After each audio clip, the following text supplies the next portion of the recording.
हरे कृष्णा। आज है डे 19, नमकीन डबल रोटी। आज हम स्टार्ट करें चैप्टर 11, कौन पागल है। हमने पिछले 10 चैप्टर में देखा कि किस प्रकार गागो, सन्यास दास, सचिश्रुत, कमला माला और अन्य जितने भी भक्त थे सबको कारावास में ले जाया गया। और कारावास में भी उनको खाने को सिर्फ ब्रेड मिलती थी, वो भी ब्रेड भी इस तरह की होती थी एकदम गीली, जिसको खा भी नहीं सकते। और बाकी वहाँ पे सिर्फ मांसाहार मिलता था। फिर सभी भक्त उन ब्रेड को सुखाते, फिर 2-3 दिन बाद वो ब्रेड जब कुरकुरी हो जाती तब उसको खाते थे। और फिर उन्होंने ब्रेड से ही मनके बनाने स्टार्ट किया। एक फ्रेश मोजे से एक धागा निकाला और माला बनाई। पहले 54 मोती की माला बनाई, जिसको 2 बार करते तो 108 मनके हो जाते, तो एक माला हो जाती थी। ऐसे उन्होंने भगवान को किस तरह स्मरण किया जाए, हर माला करी जाए, भगवान को याद रखा जाए, तो वो नए नए तरीके खोजते रह के बस कुछ भी भगवान का के प्रति जो समर्पण है वो उनके हृदय से ना जाए। तो भगवान भी हमारे यही देखते हैं कि हम भगवान के ऊपर कितने समर्पित है। हम जितना भगवान के लिए कार्य करते हैं भगवान भी हमारे लिए उतना कार्य करते हैं। तो भगवान इतनी कठिनाइयों के बावजूद भी इतनी परिस्थिति सरल कर देते कि सभी भक्त वहाँ जेल में भी सुख का अनुभव करते हैं। और वो एक दूसरे से बात कर पाते एक चिट्ठी के जरिए, पत्र के जरिए, और जो खिड़की से हर एक कमरे में फेंक के ऐसे बात करते थे कोड वर्ड में। और फिर वो कीर्तन करते थे। और वहाँ जेल का जो एक बॉस कैदी था, बॉस जो काफ़ी टाइम से वो जेल में रहता था, वो उसको भी हरे कृष्णा कीर्तन इतना अच्छा लगने लगा कि उसने सबको जितने भी पुलिस वाले थे उनको बोला कि गागो को कीर्तन करने देना चाहिए, वो रुकेगा नहीं। तो गागो ने इतना अच्छा कीर्तन किया, ज़ोर से हरि कीर्तन किया, ताकि सब भक्तों के कानों में ये कीर्तन जाए। और धीरे धीरे वहाँ के जितने भी कैदी थे वो सब कृष्ण को जानने लगे, समझने लगे।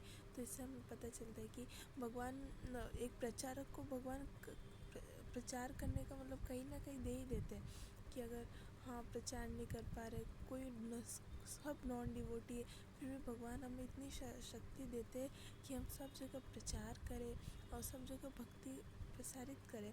और जैसे बहुत बड़ा पहाड़ टूट के रह जाना होता है तो एक छोटा सा पत्थर टूट के रह जाता है, इतनी भगवान हमारी मुश्किलों को, कठिनाइयों को कम कर देते हैं। तो इस तरह हमने देखा कि वहाँ पे कारावास में भी सभी भक्त कीर्तन करते, माला करते थे, सबसे छुप छुपा के। तो ऐसे हमने देखा। और आज हम 11 चैप्टर स्टार्ट करेंगे, कौन पागल है। तो अभी नाट्य शतश्रियो योगी अस्ति न चोकानत मनः श्रुत न चाति स्वप्नशीलस्य जागृतो नेव चार्जुन। हे अर्जुन, जो अधिक खाता है या कम खाता है, जो अधिक सोता है अथवा पर्याप्त नहीं सोता, उसके योगी बनने की इच्छा संभव नहीं होती है। श्रीमद् भगवद गीता 6.16। एक दिन मेरे अन्वेषणकर्ता मुझसे मिलने आए। हमारे वार्तालाप के अंत में उन्होंने सूचित किया कि केजीबी मुझे मनोरोग अस्पताल में भेजने की योजना बना रही थी। उन्होंने मुझे इसके लिए तैयार रहने का सुझाव दिया। उसने बताया, मेरे अन्य साथी सन्यास दास, कमला माला दास, आत्मानंद दास और भक्त आर्मिन पहले से ही वहाँ पर है। अब मैं भी बहुत जल्द वहाँ जाने वाला हूँ। मैंने उनसे इसका कारण पूछा कि वे हमें क्यों ले जा रहे। जवाब में उसने कहा, कुछ रूसी मनोवैज्ञानिकों के अनुसार अधिकतर कट्टर धार्मिक गतिविधियों में लिप्त रहने वाले लोग कुछ प्रकार के मानसिक विकार से ग्रस्त रहते हैं। इस प्रकार वे तुम सबकी जांच कर सब कुछ ठीक है या नहीं ज्ञात करना चाहते। मैंने उससे पूछा, क्या मैं मानसिक विकार ग्रस्त लगता हूँ। उसने हंसकर कहा, मुझे ज्ञात नहीं, तुम्हारी जांच के बाद वे मुझे बताएंगे। मैं यहाँ केवल उन्हीं बातों को लिखित में देने के लिए आया हूँ। मैंने उससे कहा, यह केजीबी की और एक चाल है बस। अब वे लोगों को विश्वास दिलाना चाहते कि हम सब एक मुरियों और कट्टरपंथियों का दल है, बस, और कुछ नहीं बोलते हुए उसने अपना सिर झुका लिया। तत्पश्चात मैं प्रतीक्षा कर सोचता रहा कि कब वे आएंगे, मेरा नाम ले और मुझे भयानक पीड़ा जो मैंने सपने में भी नहीं सोचा था देने के लिए ले जाए। कुछ दिनों बाद पहरेदार मेरा नाम लेकर चीखते हुए बोला कि अपना सामान लेकर कारावास से भी अधिक कष्टप्रदाय स्थान जाने के लिए तैयार हो जाओ। जैसे कि हम लोगों को पहले ही बता गया था, अद्वैत, सच्चिशुद्ध और मैं मनोरोग अस्पताल जा रहे थे।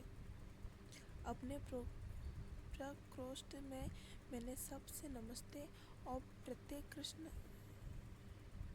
कृष्ण बोला। एक के बाद एक सबसे गले मिला। सबने मुझे यह कहकर शुभकामनाएं दी कि मुझे उस नर्क में फिर से न आना पड़े। साधारणतः जब आप किसी को विदाई के समय नमस्ते करते हैं तो अंत में पुनः मिलेंगे या जल्दी मिलेंगे जैसे वाक्य बोलते हैं, परंतु एक बंदी एक दूसरे को फिर न आने की शुभेच्छा देते हैं। यह वहाँ दी जा सकने वाला सर्वाधिक महत्वपूर्ण शुभेच्छा है। जल्दी मैंने अपने हाथ में छोटा सा प्लास्टिक का थैला लिया। उसमें मैंने अपनी थोड़ी सी वस्तुएं समेट रखी थी। उन्हें लेकर मैं सीढ़ियों से नीचे उतर रहा था। इन परिस्थितियों में बहुधा ऐसा होता है कि व्यक्ति अपनी छोटी छोटी वस्तुओं से बहुत आसक्त हो जाता है तथा हर घटना महत्वपूर्ण और मधुर बन जाती है। उन्होंने अद्वैत और सच्चिशुद्ध के साथ मुझे एक गंदे काले ट्रक में बैठा दिया। हम तीनों एक बहुत दुबले हड्डियों का ढांचा मात्र रह गए थे और जेल में आने से पहले के रंग रूप से पूरे बदले गए थे। इस सब के होने पर भी हम एक दूसरे से मिलकर वास्तव में बहुत प्रसन्न हुए और अपने अनुभवों और भावनाओं को सुनाने से बहुत प्रसन्न हो रहे थे। हम इतने प्रसन्न थे कि वहाँ पर भुगते हुए सब कष्टों को भूल गए थे। अस्पताल पहुँचने में इतना कम समय लगा कि हमें बातचीत करने का थोड़ा भी समय नहीं मिला। जो लोग इस अस्पताल में रह कर गए थे उनसे यह जानकारी मिली कि वहाँ केवल 4 कमरे हैं। हमें यह भी ज्ञात नहीं था कि पिछले महीने लाए गए भक्तों का एक दल वहाँ पहले से ही था। यह स्वाभाविक ही था कि हमारे 4 मित्र एक ही प्रकोष्ठ में होंगे, अतः हम यह आशा कर रहे थे कि हम उनसे किसी न किसी कमरे में होंगे। मैं सन्यास दास से जब पहली बार मिला था तब से ही मेरे मन में उनके प्रति बहुत लगाव हो गया था। मैं कृष्ण भगवान से प्रार्थना कर रहा था कि वे ही कुछ ऐसा प्रबंध करे जिससे हम लोग उस अस्पताल के एक ही कमरे में रुके। बहुत दिनों के बाद जब मैं रूस जाते हुए रेल में सच्चिशुद्ध से बात कर रहा था तो उसने मुझे बताया कि वह भगवान कृष्ण से ऐसी ही प्रार्थना कर रहा था कि उसे जल्द ही आत्मानंद दास के साथ रुकने का अवसर मिले, क्योंकि वह मुझे बहुत पसंद करता था। इसी प्रकार अद्वैत भी कमलामाला के साथ रुक सकने की प्रार्थना कर रहा था।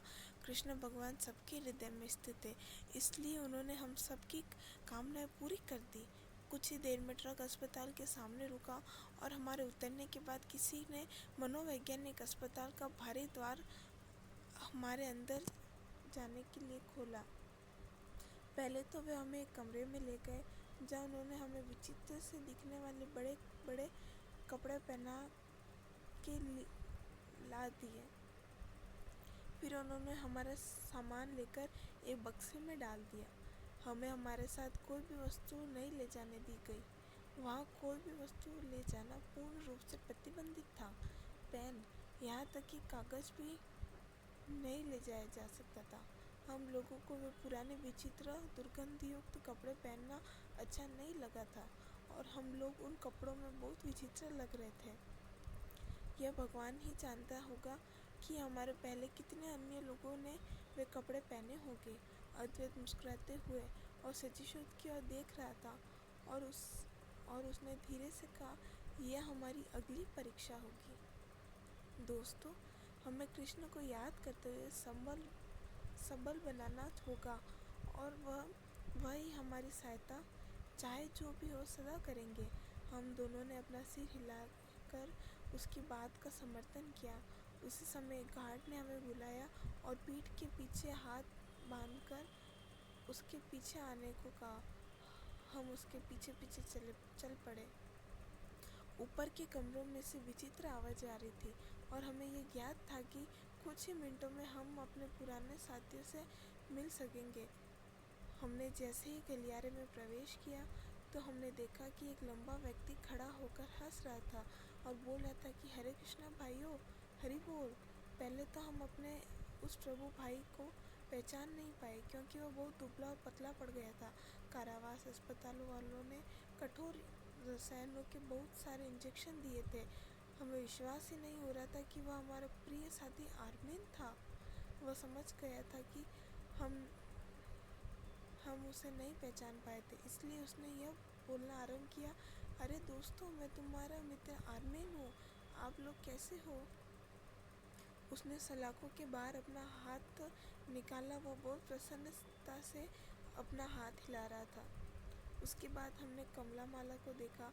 वह भी कुछ अलग सा ही दिख रहा था, परंतु सबल और प्रसन्न दिख रहा था। उसकी कमर हल्की झुकी हुई भी थी, परंतु वह हंस रहा था और हमसे पूछ रहा था कि हम लोग कैसे हैं, हमारा कैसा चल रहा है।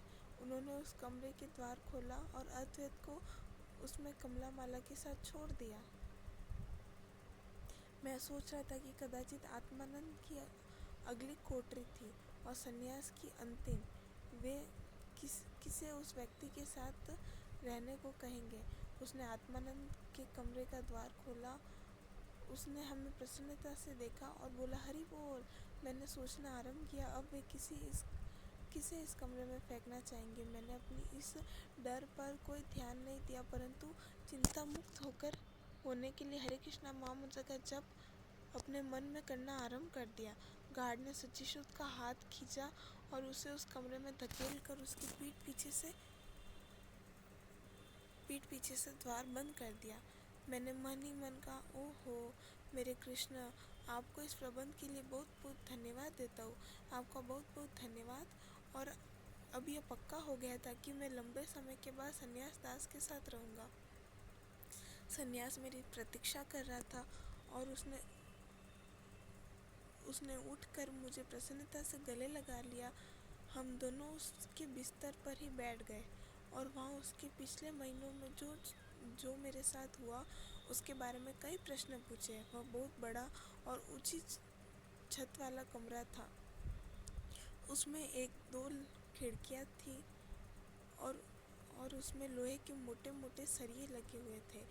खिड़कियाँ इतनी ऊंची थी कि हम उनसे बाहर झांक भी नहीं सकते थे। खिड़की के बाहर देखने के लिए हमें उस व्यक्ति के कंधे पर चढ़कर अपना पैर खिड़की के निचले हिस्से में रखना पड़ता था। उस कमरे में अस्पतालों जैसे 10-12 पलंग थे। दीवारें सफ़ेद रंग की थी और ऐसा लगता था कि कुछ समय पहले ही उन पर पुनः प्लास्टर लगाया गया था। खिड़कियों में से इतना प्रकाश आ रहा था कि बिजली के बल्ब को जलाने की आवश्यकता नहीं होती थी। उस कमरे में दुर्गंध व्याप्त थी। कभी कभी जब बंदी कमरे में भ्रमण करते थे तो उनके वस्त्रों में दवाइयों की भयंकर सी दुर्गंध आती थी। मुझे विश्वास ही नहीं हो रहा था कि जो व्यक्ति मेरे सामने बैठकर मुझसे बात कर रहा था वह सन्यासी था जिसे मैं पहले जानता था। वह कितना अधिक दुबला हो गया था और हड्डियों का ढांचा मात्र रह गया था। वह धीरे धीरे चलता फिरता था और उसकी बोली भी समझ नहीं आती थी। उसकी आंखें अंदर धस गई थी। मांस सूख जाने से उसकी दाढ़ी और चिबुक और नुकीली हो गई थी। उसके सुंदर चेहरे पर दाढ़ी बढ़ गई थी और पूरा उसका चेहरा एकदम सफ़ेद लग रहा था। मैंने उससे पूछा कि ये सब क्या हो रहा था और वे लोग उसके साथ कैसा व्यवहार कर रहे थे। उसने मुझे बताया कि वे हमें पहले मॉस्को के एक वैज्ञानिक अस्पताल में ले गए और वहाँ 1 महीने तक रखा। तत्पश्चात मेरे आगमन के 1 महीने पूर्व वे उन लोगों को यहाँ इस शोवेसत्सेंस बंदी मनोवैज्ञानिक अस्पताल में ले आए और उन्हें बलपूर्वक जहरीली मनोवैज्ञानिक रोग की गोलापिरोडोल तथा अन्य दवाएं, जिसमें से अन्य का नाम मुझे याद नहीं, इंजेक्शन से देना आरंभ कर दिया। ये दवाएं बंदियों को और दुर्बल तथा आसानी से नियंत्रित योग्य बना देती है। बात करते करते सन्यास का मुंह सूखा जा रहा था और उसकी आंखों की पुतलियां शराबी की भांति उलटने लग जाती थी। मैं उसकी पूरी दुर्दशा देखकर अपने आंसू रोक नहीं पाया था। बीच बीच में वो मुझे अपनी ओर खींच लेता था और मुस्कुराने का प्रयत्न करता था। ऐसा लगता था कि ऐसा करके वो मुझे यह विश्वास दिलाना चाह रहा था कि जैसे सब ठीक था।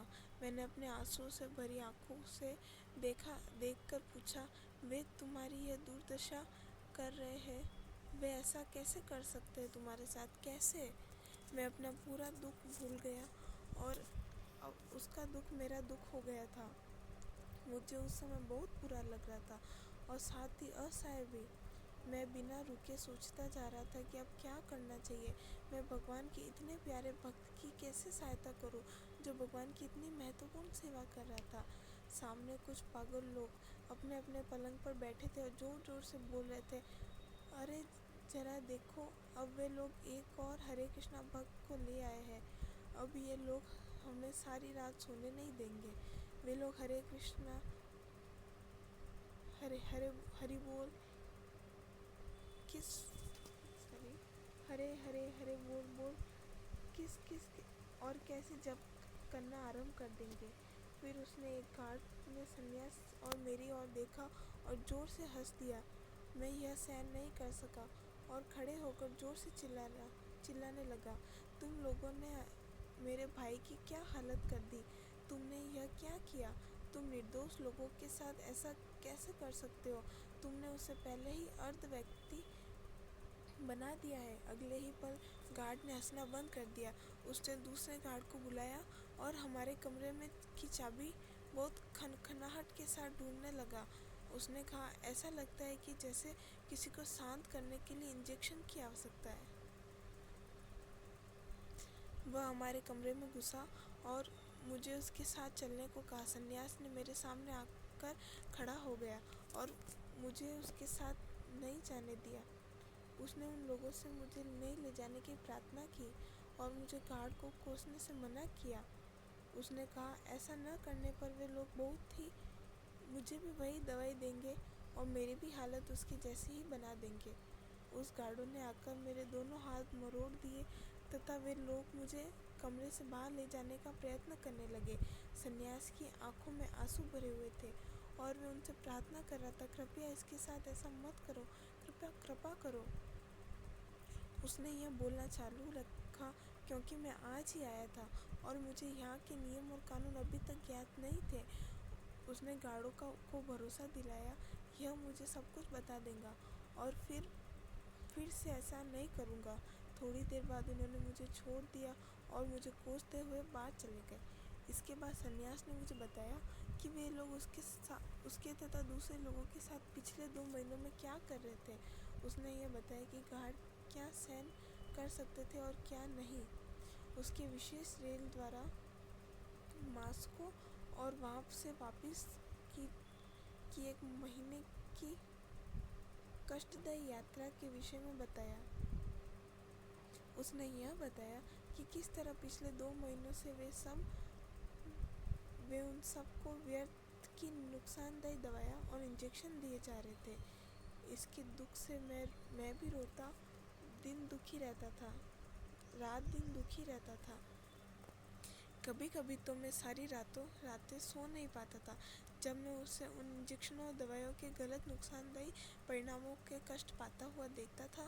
चारों भक्त इस तरह के दुष्परिणामों से पीड़ित था, परंतु आर्मिन सबसे अधिक भुगतता रहता था।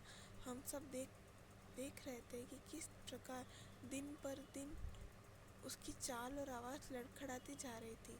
यह मुझे असीमित दुख और चोट पहुंचा रहा था, क्योंकि उनकी सहायता कैसे करूं यह मैं समझ नहीं पा रहा था। स्वयं भी असहाय स्थिति में रहते हुए उनकी सहायता कैसे कर सकता था। उन गलत दवाइयों के दुष्परिणाम से प्रभावित हो जाने वाला व्यक्ति दूसरा व्यक्ति था, आत्मानंद।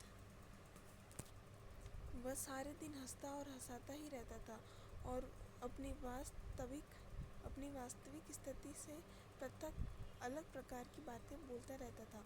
कभी कभी घाड़ उसे परेशान करते और उसे उनकी प्रसन्नता के लिए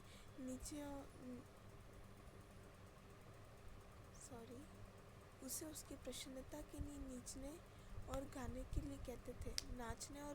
लिए कहते थे और वह वैसा ही करता था। वह हरि हराय नमः कृष्ण भजन को गाता और शारीरिक दुर्बलता के कारण अलग तरह से नाचता। जब आत्मानंद ऐसे नाचता तो अपने कमरे की सलाखों के पास आकर मुझे नाचना बंद करने को कहता था, क्योंकि गार्ड तो उसका मजाक उड़ाते थे। वो मुझसे कहा करता था कि ये लोग जो उसे परेशान करने के लिए ही कीर्तन में भाग ले रहे, इससे भी उनके जीवन में बहुत परिवर्तन आएगा। और वह नाचना और गाना चालू रखता था। कमला दास हम सब में सबसे अधिक बलवान था। वे लोग उसे चाहे जितने भी इंजेक्शन लगाते, वह बिना लड़खड़ाए चलता था। वह स्वयं पर पूरा नियंत्रण रखता था। उसने हम सब लोगों को बहुत साहस और उत्साहित करने वाली शक्ति दी, जिससे हम उस कठिन परिस्थितियों को सहन कर सके। वह हर समय दार्शनिक ढंग से उपदेश देता था कि कोई भी उससे तर्क नहीं कर सकता था। उसके हमारे साथ होने से बहुत लोग बहुत प्रसन्न होते थे। उसको हमारे गुरु हरिकेश स्वामी पर पूरा विश्वास था। यह सदैव ही कहा करता था कि हमारे गुरु हमें शीघ्र ही इस नर्क से मुक्त कर आध्यात्मिक संसार में ले जाएंगे। मुझे लगता था कि यह हमारे वहाँ जाने के बाद चौथा या पांचवा दिन था जब हमने अद्वैत को जोर से चिल्लाते हुए गार्डों को कोसते हुए सुना। वे उनसे चिल्लाकर कह रहा था कि वे भक्तों को गलत इंजेक्शन लगाकर स्वयं के लिए नर्क का सीधा द्वार खोल रहे हैं। इसलिए गार्डों ने द्वार खोला और उसे पकड़कर बाहर ले गए। सभी बंदी यथासंभव सलाखों के पीछे से देख रहे थे कि यह सब क्या हो रहा था। वे उसे डॉक्टर के कमरे में ले गए और सब कुछ शांत हो गया। लगभग 10 मिनट के बाद वे उसे वापस कमरे से ले आए। वह एकदम बदला हुआ लग रहा था। वह कुछ बोल नहीं रहा था। उसका मुंह भी सन्यास के मुंह की तरह सूख रहा था। वह शराबी की तरह लड़खड़ा कर चल रहा था। अगले दिन हम सब यह देख पा रहे थे कि वह तब भी इंजेक्शन के दुष्प्रभाव से पीड़ित था तथा जैसे तैसे दुख को सहन कर रहा था। अगले दिन जब गार्ड उसे स्नान कर ले गए तो मैंने उनसे पूछा कि कैसा लग रहा था। उसने बहुत धीमी आवाज़ में उत्तर दिया, यदि वे मुझे एक और इंजेक्शन दे दे तो मेरा जब छूट जाएगा, क्योंकि इंजेक्शन बहुत दुखदायी है। इंजेक्शन के कारण जिह्वा और मस्तिष्क पर नियंत्रण करना कठिन हो जा रहा था तथा मुंह पूरी तरह सूख रहा था।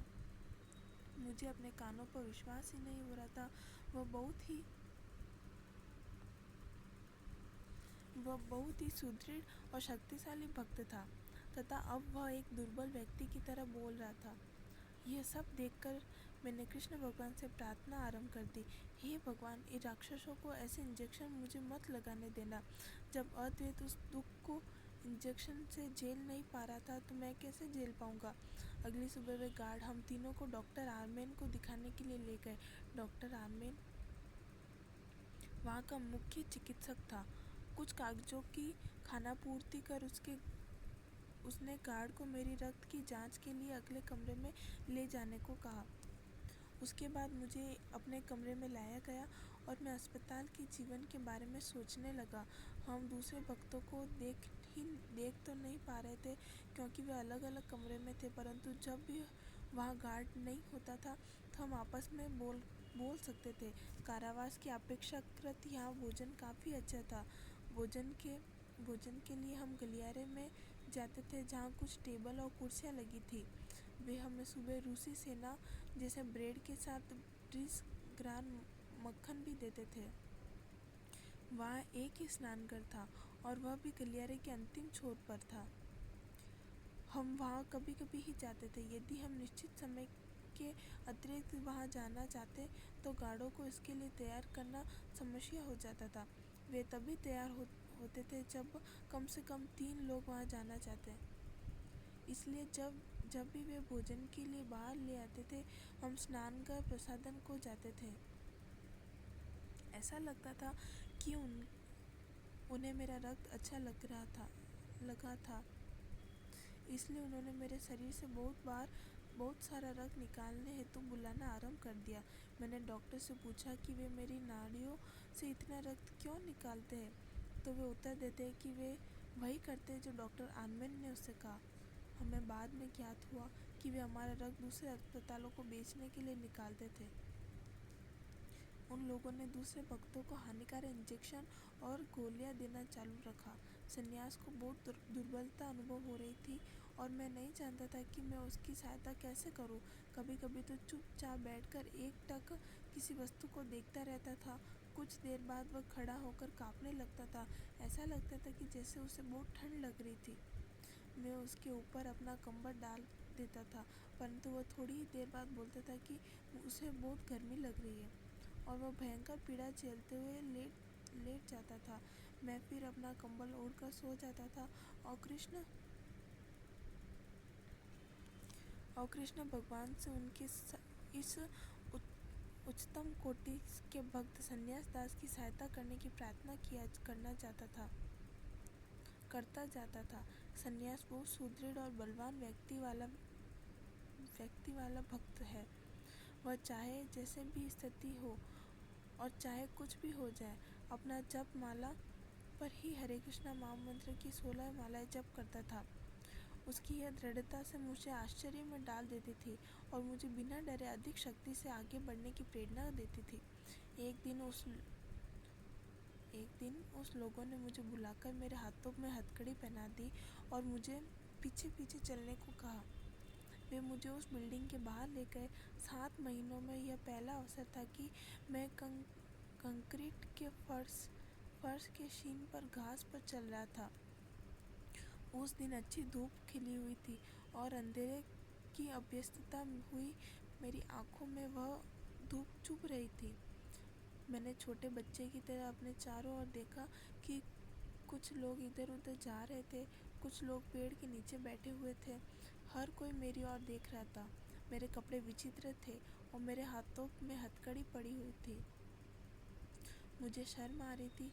मेरा मन कर रहा था कि मैं चिल्ला कर कहूँ, मैं अपराधी नहीं हूँ, मैं निर्दोष हूँ, परंतु किसने इसकी चिंता होती थी और कोई क्या कर सकता था।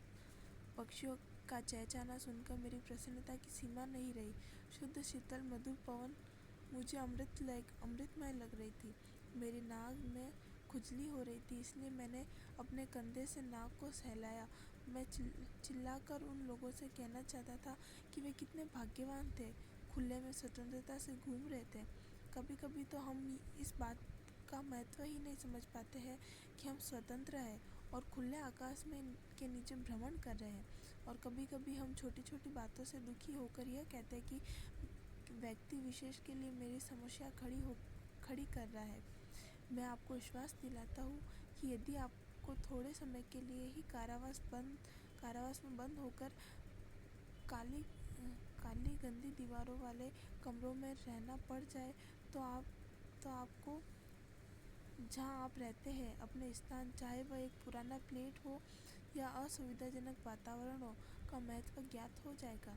यह बात पक्की है कि आप खुले आकाश और पक्षियों के चहचहाने का महत्व अवश्य समझने लग जाएंगे और आपकी टूटी फूटी कुर्सी, जंग लगी साइकिल, पुरानी कार और आपकी मेहनत से कम पैसे देने वाली नौकरी भी आपको दुख नहीं देगी।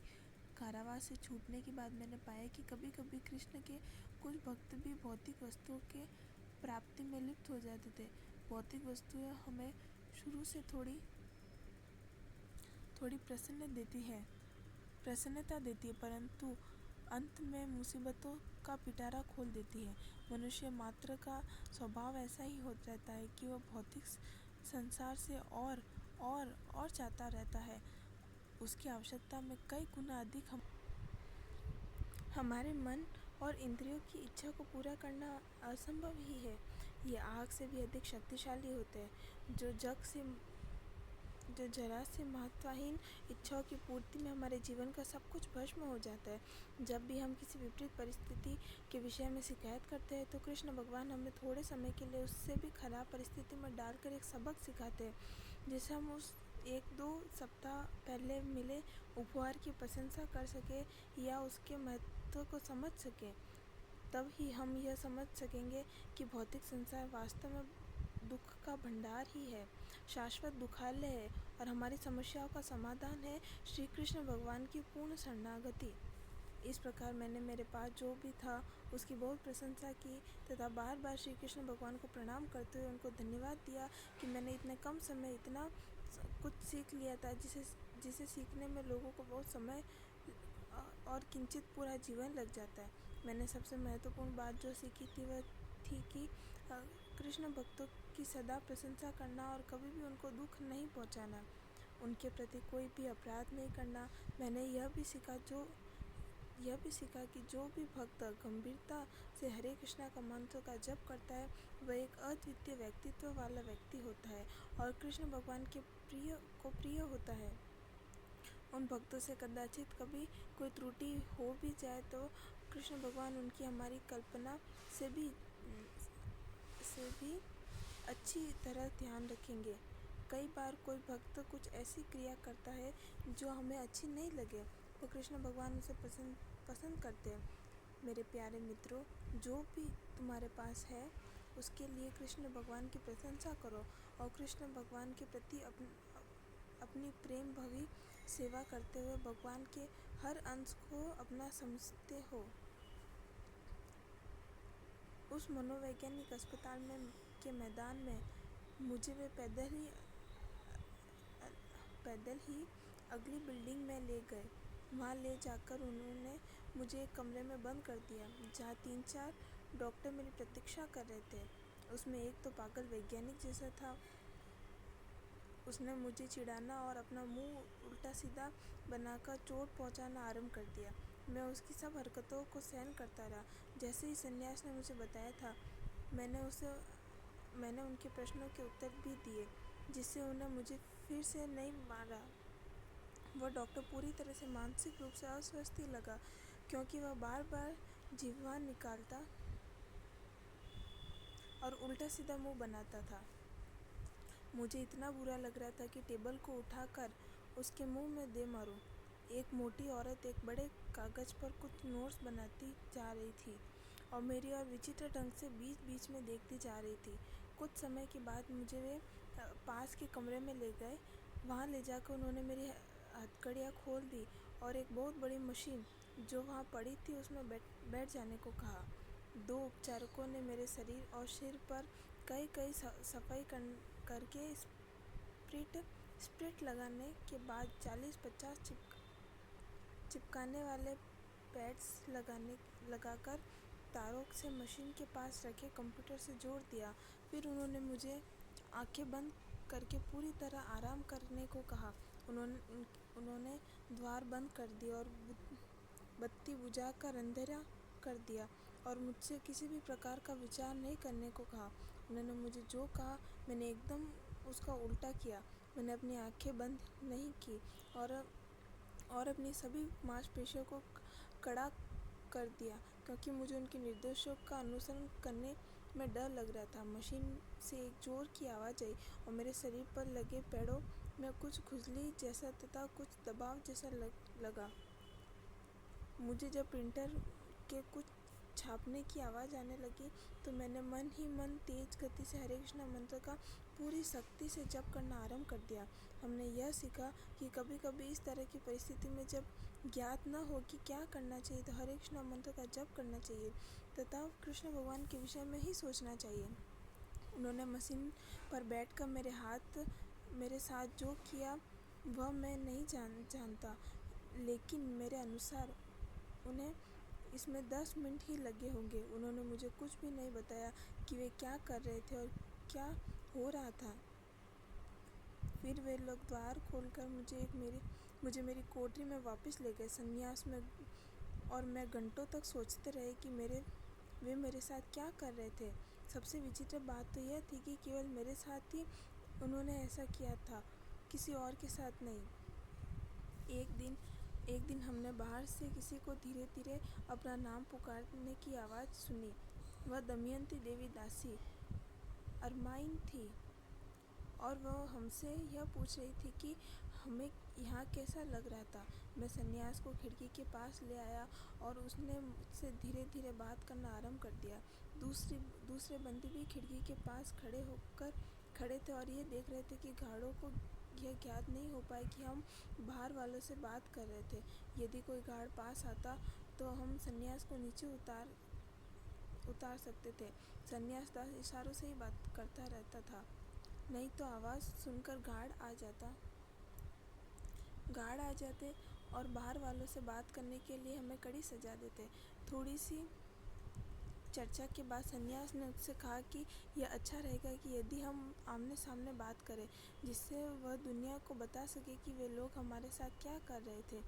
उसने गार्ड को बुलाया और पूछा कि दमयंती से बात करने के लिए वह क्या लेगा। मुझे याद नहीं कि सन्यास ने उसे कितने पैसे दिए, मनाया, परंतु वह हमारे लिए बहुत बड़ा मूल्य था। उस गार्ड ने कहा कि उसे संध्या काल में आना चाहिए, जब सब डॉक्टर जा चुके हो और केवल गार्ड ही ड्यूटी पर रहते हो। वह चुपचाप सन्यास को नीचे एक कमरे में ले गया, जहाँ वह लगभग 55 मिनट तक दमयंती के साथ बात करता रहा। जब सन्यास उससे मिला तो हम सब लोग बहुत प्रसन्न हुए, क्योंकि हमें ऐसा लगा कि हमें एक अवसर तो मिला जिसके द्वारा हम संसार के सारे हरे कृष्णा भक्तों तक ये संदेश पहुंचा सके कि कारावास में हमारे साथ क्या हो रहा था। दमयंती ने वह समाचार मॉस्को भेज दिया, जहाँ हमारे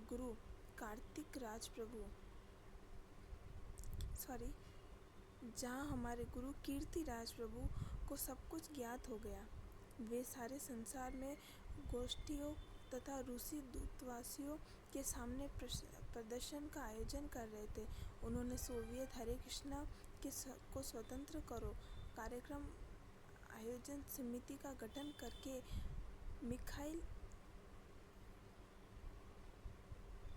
मिखाइल गोर्बाचोव के पास हजारों लोग के हस्ताक्षर करके भेजे। ऑस्ट्रेलिया में भक्तों ने एक कार्यक्रम का आयोजन किया, जिसमें प्रहलाद नाम के एक युवा भक्त ने सोवियत भक्तों के बारे में एक स्वरचित गाना गाया। यह वीडियो hkurusr.com पर देखा जा सकता है। यह गाना सारे संसार में बहुत लोकप्रिय हो गया और कभी-कभी रेडियो पर भी इसे सुना जा सकता था। भक्त बड़े बड़े बैनर और हमारे फोटो जो उनके पास थे लेकर प्रदर्शित करने लगे और जोर जोर से गाते थे, मिस्टर गोर्बाचोव, हमारे मित्रों को स्वतंत्र करो। ऐसा गाते समय उनकी आंखों में आंसू भरे होते थे।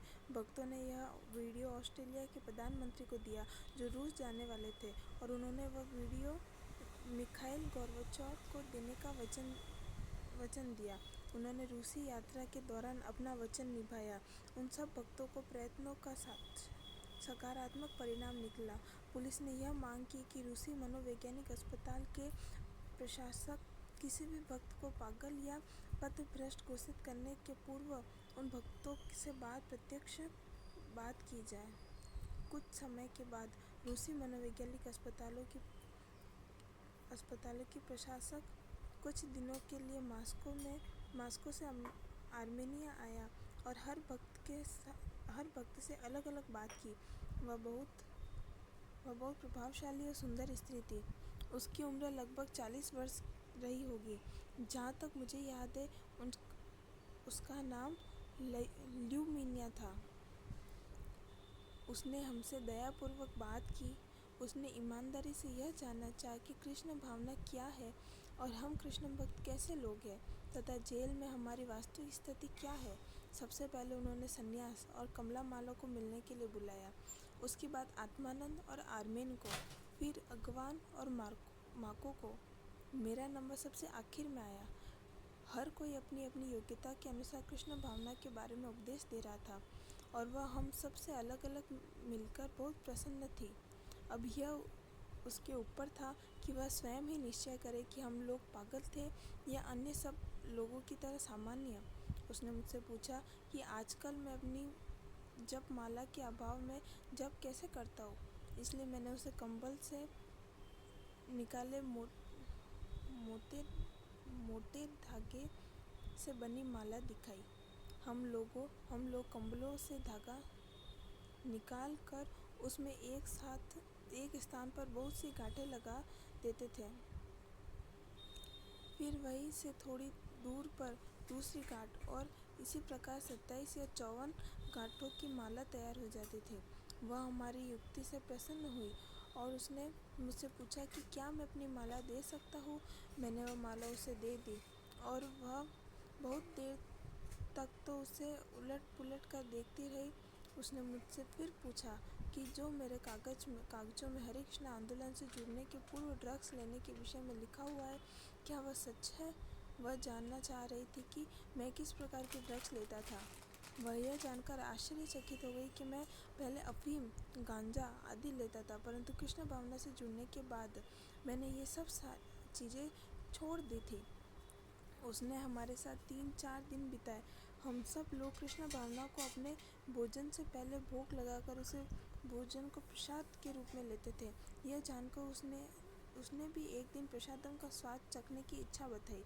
सन्यास ने उससे कहा कि यदि वह नए बर्तन और प्रसादम तैयार करने की सब सामग्री तथा भाजियाँ ले आए तो हम लोग अस्पताल में सब बंदियों और गार्डों के लिए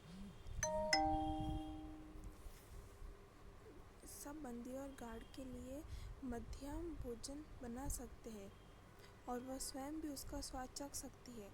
उसने वहाँ एक मुख्य डॉक्टर को वह सब प्रबंध करने को कहा। उसे बहुत आश्चर्य हुआ कि इतने उच्च पद वाली महिला, जो रूस के सब मानसिक अस्पतालों की नियंत्रक थी, वह कैसे हमारा खाना, जो डॉक्टर के अनुसार सनकी या आधे पागल थे, खा सकती थी।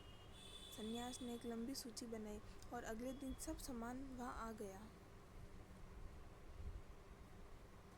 सन्यास ने अकेले ही सब कुछ किया क्योंकि डॉक्टर ने हमें भोजन बनाने में भाग नहीं लेने दिया।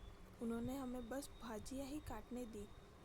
शीघ्र ही सारा अस्पताल भोजन बनाने की मधुर मन भावना सुगंध से भर गया और हर कोई इसके बारे में बातें कर रहा था और सबके मुंह में पानी आ रहा था।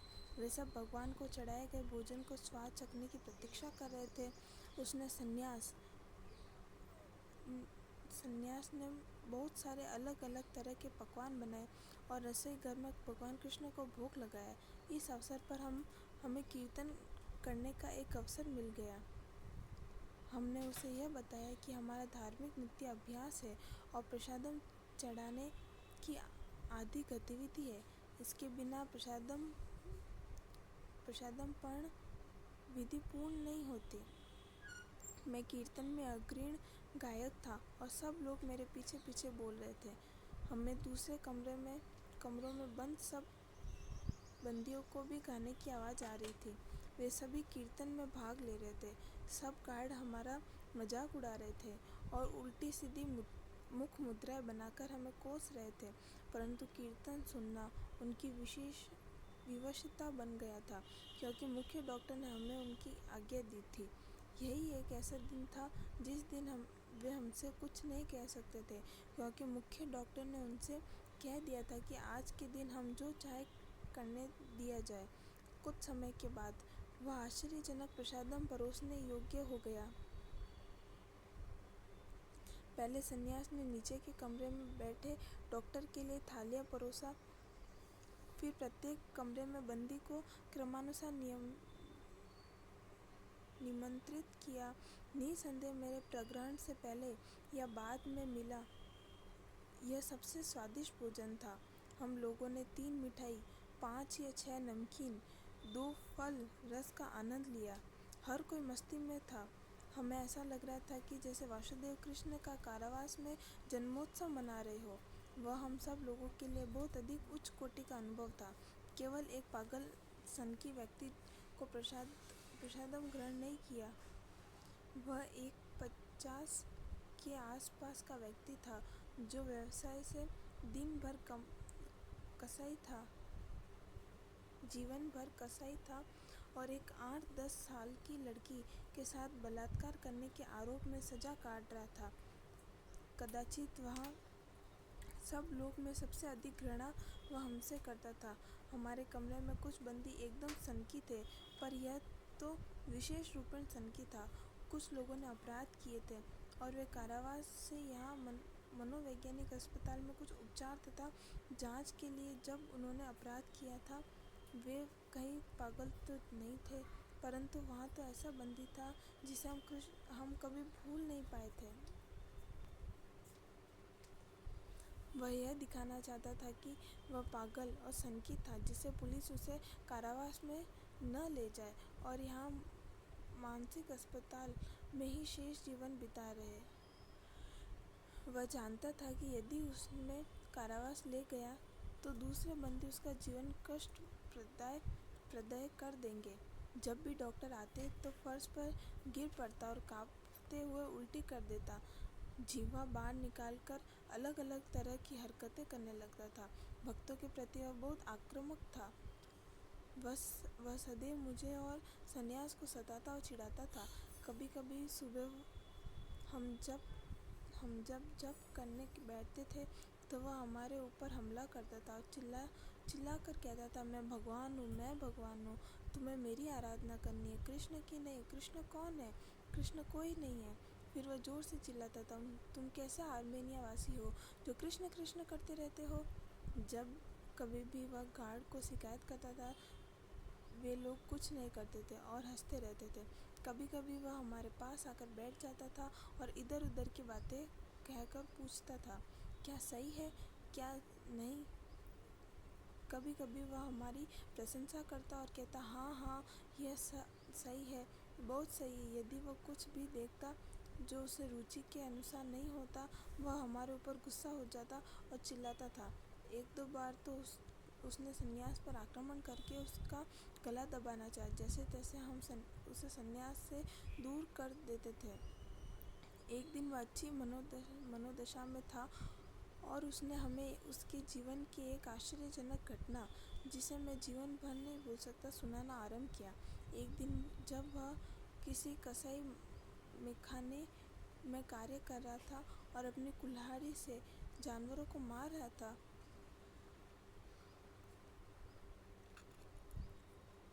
उसने एक ऐसा डरावना और आश्चर्यजनक घटना देखी जो असाधारण थी। एक दिन एक बड़े से ट्रक में कसाई खाने में एक बहुत बड़े सांड को लाया गया। उसे और उसके साथियों को मिलकर मारना था।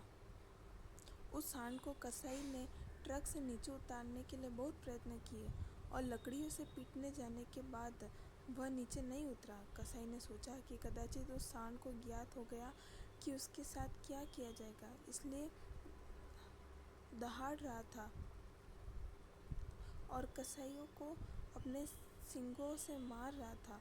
उन्होंने उनके लिए जो कुछ भी संभव था वह कर लिया, परंतु वह 1 इंच भी नहीं खिसका।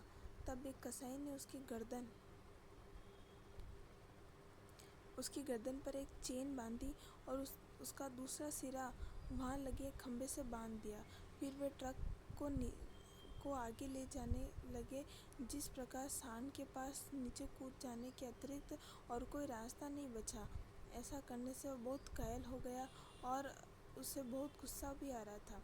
वे किसी भी प्रकार उस सांड को बिल्डिंग में ले आए, जहाँ वे उसे तीसरे माले पर बिजली के झटके देकर मार कर उसके टुकड़े टुकड़े कर देने थे। परंतु जैसे ही उन्होंने तीसरे माले का द्वार खोला और उसे अंदर धकेला तो उसने इधर उधर भागना आरंभ कर दिया। वह बड़े बड़े सींगों से उन मशीनों और औजारों को, जिसमें हजारों निर्दोष जानवरों को मारा जाता था, तोड़ने लगा। चारों ओर धुआं फैल गया था और बिजली के वायर जलने से उसमें से चटाके की आवाज़ और तेज चिंगारी की रोशनी निकल रही थी। हुक और भारी भारी मशीनें कंक्रीट के फर्श पर जोर की आवाज़ के साथ गिर रहे थे। सब लोग इतने डर गए थे कि उन्होंने लोहे के द्वार बंद कर दिए और देखते रहे कि यह क्या हो रहा था। सांड ने उनको लोहे के दरवाजों में से भागना आरंभ कर दिया। वह लोहे की सलाखों को तोड़ने का प्रयत्न कर रहा था। वह उनको एक एक करके वही मार देना चाहता था। ऐसा लग रहा था उसके सींगों और उस शरीर में से कई जगहों पर से रक्त बुरी तरह से निकल रहा था और वह पीड़ा के मारे बहुत गुस्से में आकर दहाड़ रहा था। उसने असहाय और निरुपाय होकर इधर उधर भागना आरंभ कर दिया। एक पल के लिए वह लोहे की सलाखों वाले द्वार के सामने रुका और उन कसाई की आंखों में सीधे सीधे देखा। फिर वह मुड़ा और लोहे की सलाखें लगी खिड़की की ओर जोर से भागा। वह तीसरे माले से खिड़की के साथ धड़ाम से नीचे गिरकर टुकड़े टुकड़े हो गए। उसने उन कसाई की आंखों के सामने ही आत्महत्या कर दी। उस सनकी बंदी ने हमसे कहा कि कदाचित उस सांड में बहुत बुद्धि थी। उसे याद आया कि जब वह अपनी आंखों में झांक रहा था तो ऐसा लगा कि जैसे वह उन्हें निर्दोष प्राणी की हत्या के लिए कोस रहा था। उसने कहा कि वह उस घटना को कभी भी भूल नहीं पाया था। हम इस कथा से वास्तव में बहुत प्रभावित हुए और जब भी जानवरों की हत्या के बारे में बात या चर्चा चलती थी तो हम यह कहानी बतूता बताते थे। मैं सोचता हूँ कि जिस दिन उसने हमें यह बात बताई थी उस दिन वह हमारी समस्या स्थिति में था। वह सदैव डॉक्टरों के सामने स्वयं को पागल दिखाने का अभिनय करता था जिससे उसे कारावास जाने से बच जाए। कारावास के दूसरे बंदी उसके अपराध को जानकर उसे जान से मार देते। कारावास में कोई ऐसे व्यक्ति का सम्मान नहीं करता। अधिकतर वह स्वयं से बातें करता रहता था और किसी को कोसता रहता था। वह लोगों से कहता था कि वे उसे कुछ चोट पहुंचाए जिसे डॉक्टर आकर देखे कि कैसा सनकी है।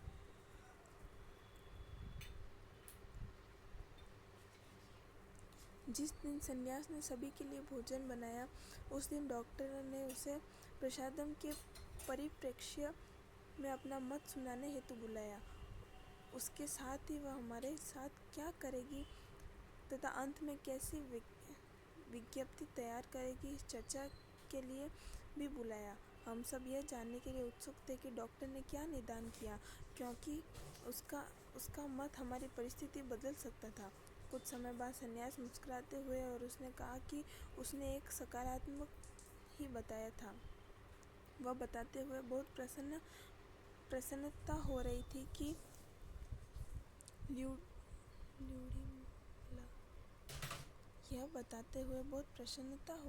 कि ल्यूडीमला हम सबसे बहुत प्रसन्न थी और हमारे 4 उत्तरों से जो हमने उसके प्रश्नों के दिए थे भी संतुष्ट थी। उसने यह निश्चय किया कि हम सब अच्छे और सामान्य लोग हैं और वह कभी भी ऐसे गलत कागजों दस्तावेज पर हस्ताक्षर नहीं करेगी जो उसके निर्णय के विरुद्ध होंगे। जो भी दूसरे बंदी हम लोगों के विषय में कहते थे वह भी उसे अच्छा लगा। उसने यह बताया कि उसने हमारे बारे में अच्छी और विपरीत विज्ञप्ति दी है और यह केवल यही कर सकती थी। इसके बाद जो कुछ भी है वह केजीबी के हाथ में है, वे ही आगे निश्चय करेंगे। उसने यह बताया कि प्रसादम बहुत ही अच्छा था और उसने सन्यास से कुछ पकवान बनाने की विधि भी ले ली थी। वह अगले दिन चली गई और हमने उसे बाद में फिर कभी नहीं देखा।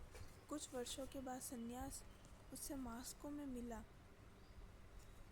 उससे मिलकर वह बहुत प्रसन्न हुई थी। धीरे धीरे वह कृष्ण भक्तों से कृष्ण भक्तों की मित्र भी बन गई थी और नियमित रूप से मास्को के मंदिर जाने लगी। वह हरे कृष्णा मंत्र का जाप करती थी और शाकाहारी बन गई थी। उसने बताया कि उसने केजीबी के द्वारा बनाए गए जाली दस्तावेजों पर हस्ताक्षर नहीं किए और इसलिए उसे नौकरी से निकाल दिया गया था, परंतु उसे इसका कोई भी दुख नहीं था।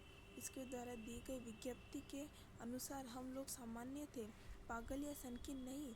इसलिए वे लोग सच्चिशुद्ध, अद्वैत और मुझे पुनः कारावास में ले गए, जहाँ हमें अपनी सुनवाई की प्रतीक्षा करनी थी। ऐसा ही नियम था कि यदि कोई बंदी मानसिक रूप से स्वस्थ होता है तो उसे सजा दी जाती थी और लेबर कैंप श्रम शिविर भेज दिया जाता था। फिर हम फिर से उसी कोठरी में आए जहाँ पहले काफ़ी दिन रह चुके थे और न्यायालय की सुनवाई तक वहीं रहे। वहाँ से कुछ बंदी चले गए थे और कुछ जिन्हें हम जानते थे वे वहाँ थे। इससे हमारा जीवन आसान हो गया था। हमें कहा गया था कि हम कृष्ण भगवान के विषय में उपदेश नहीं दे।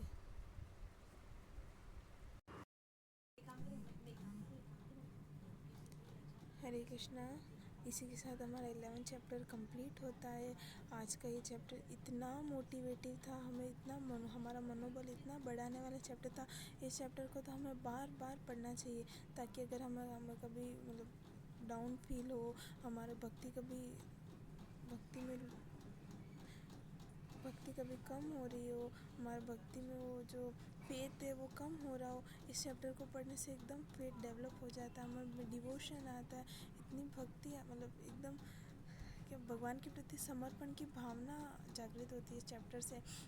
तो इस चैप्टर से हमने सीखा कि किस प्रकार गागो, सन्यास दास, कमला माला, सच्चिशुद्ध, आर्यन, इन सबको कारावास में इनकी स्थिति ऐसी दयनीय हो गई थी, इनको इतना मारते थे और खाना भी नहीं देते थे। वो ब्रेड के ऊपर अपना जीवन चला रहे थे और उनकी स्थिति ऐसी हो गई थी, एकदम सूख गए थे, सिर्फ हड्डियां बच गई थी उनके शरीर में, आंखें एकदम अंदर धंस गई थी। ऐसी स्थिति हो गई थी उन सब की। फिर केजीबी वालों ने इन्होंने सोचा कि अब जो कृष्ण भक्त होते वो सिर्फ पागल होते, तो उनको मनोवैज्ञानिक जो अस्पताल होते हैं, जो पागल खाना है, वहाँ पे भेजने का सोचा। फिर इन सबको एक साथ में लेके गए, वहाँ पे पागल खाना लेके गए और वहाँ पे काफ़ी पूछताछ हुई और सबको यही लग रहा था कि कृष्ण भक्त है मतलब ये पागल है। और इनके सारे सवाल जवाब करते थे और सब ये जितने भी भक्त थे वो सब होशो हवास में इनके आंसर देते थे, लेकिन फिर भी उन्हें पागल घोषित करने के लिए उनको दवाएं दी गई, इंजेक्शन दिए गए और उनकी स्थिति खराब होती गई। फिर हमने देखा कि और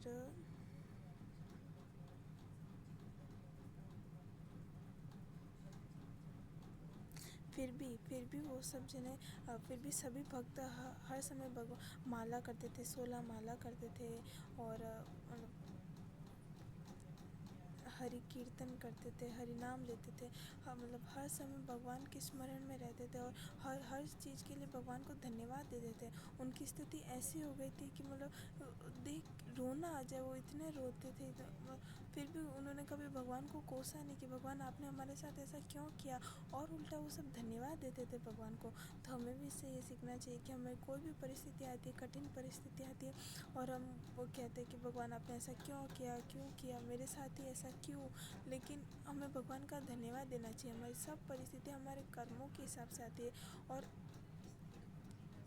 भगवान सब जो दुख होते हैं उन सबको कम करते हैं और बढ़ाते नहीं है कभी। भगवान हमारे सबसे परम हितैषी होते हैं, हमने ये सीखा। फिर आके हमने देखा कि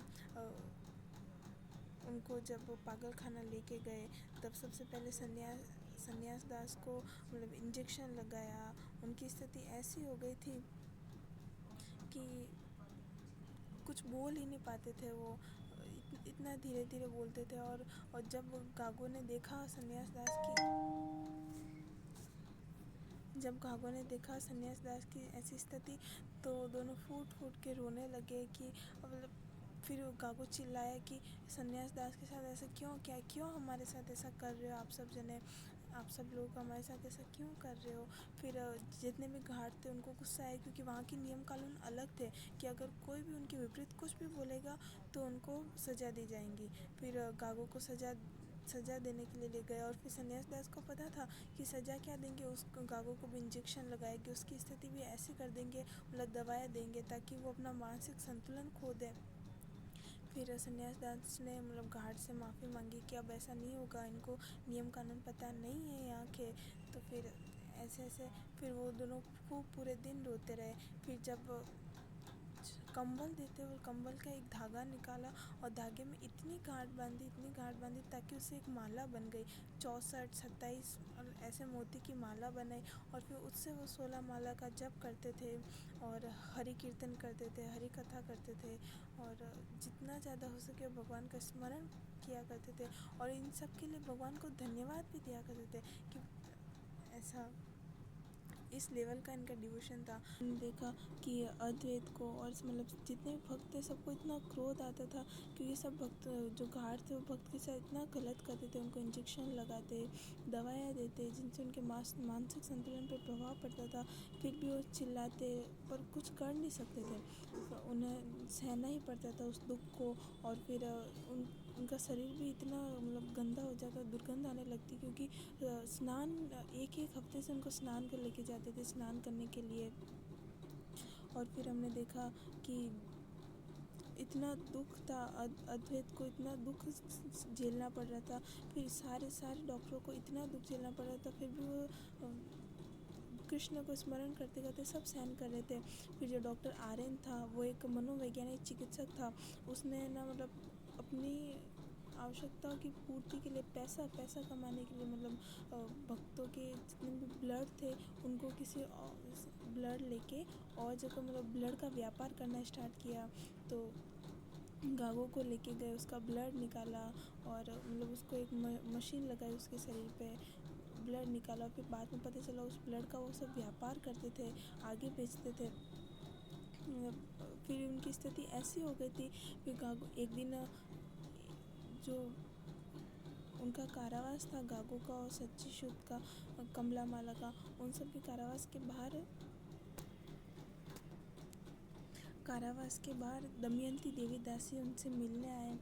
तो वो खिड़की से छुप के धीरे धीरे स्वर में बातें करते थे ताकि किसी गार्ड को पता न चल जाए कि दमयंती देवी उनसे मिलने आई हैं। फिर एक गार्ड से परमिशन ली गागो ने कि क्या वो थोड़े समय के लिए दमयंती देवी दासी से मिल सकते हैं क्या। तो फिर उसके बदले में उन्होंने पैसे दिए, तो कमला माला को काफ़ी पैसे उनको मतलब देने पड़े। और फिर वो दमयंती देवी से मिले, सन्यास दास मिले, और उनसे काफ़ी देर तक आधा पौन एक घंटा उनसे बात करी, और फिर उनको मतलब जितनी भी कारावास की जो भी स्थिति थी वो सब बताई कि उनको कैसे प्रताड़ित करते हैं, कितना दुख देते हैं, यातनाएं देते हैं।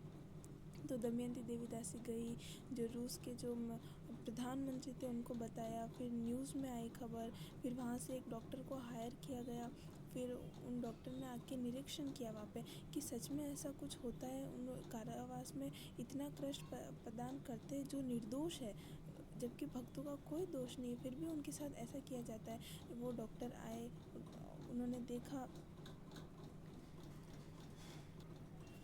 उन्होंने देखा कि उनको मतलब जो निर्दोष भक्त थे उनको भी पागल घोषित कर रहे थे।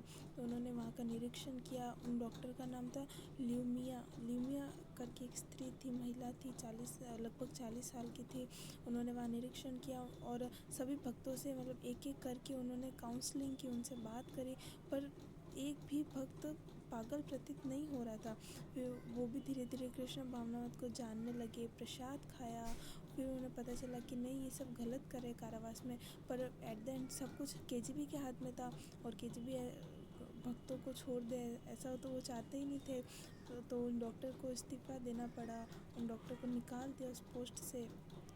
ऐसा मतलब इस लेवल का वहाँ पे केजीबी वालों ने उनको इतना सताया, प्रचार में इतनी बाधा आई, फिर भी उनका डिवोशन इतना था कि उनको सिर्फ प्रचार कृष्ण भावनामृत का किस प्रकार प्रचार किया जाए वो दिख रहा था। ऐसे हमने मतलब पूरे इस चैप्टर में आज देखा। आप एक बार फिर से इस चैप्टर को रीड करना। मुझसे कोई कुछ काफ़ी पॉइंट्स छूट भी गए। ये चैप्टर मतलब बहुत अच्छा था, बहुत अच्छा है। हमें तो इसको बार बार पढ़ना चाहिए। तो आई होप आपको जितना समझ में आया होगा। पांचाकल्पतरुभ्यश्च कृपा सिन्धुभ्यैव च पतितानां पावनेभ्यो वैष्णवेभ्यो नमो नमः। कल हम 12th चैप्टर स्टार्ट करेंगे, अवांछित दिन। तब तक के लिए हरे कृष्णा, जय श्रीला प्रभुपाद, हरि हरि बोल।